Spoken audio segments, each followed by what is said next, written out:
Китеп билим булагы, билим өмүр чырагы. Илим-билим адамга, улутка куталып келе турган улуу мүлк. Адам жашоосунда ага эзелтен терең баа берип келген.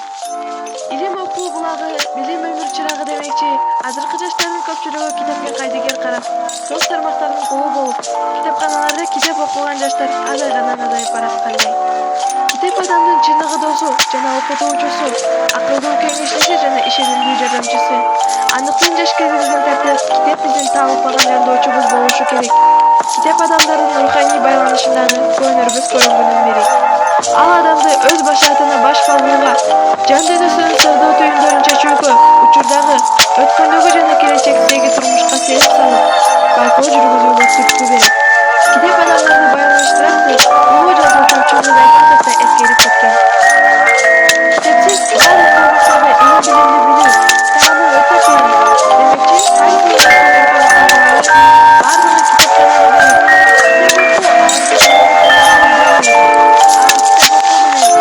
эбегейсиз жашоого максат коюуга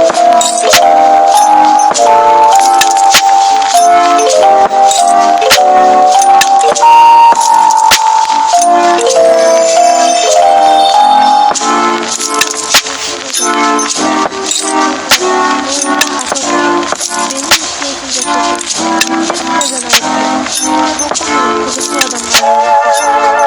Китеп окуган адам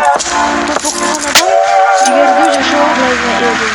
Эс тутуму жана ой жүгүртүүнү жакшыртат. Сөз байлыгы кеңейет. Китеп окуу жазуу шыгын арттырат. Китепкөйлөрдүн куш-кубаты туруктуу болот. Ачык айрым болууга жардам берет. Чет тилин тез өздөштүрүүгө жардамдашат. Альцгеймер оорусун алдын алат. Альцгеймер эс тутуму кескин жоголушуна алып келген коркунучтуу оору.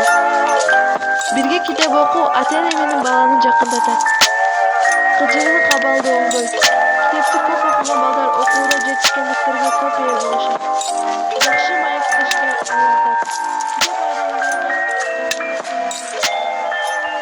Мен муну менен эмнени айткым келди?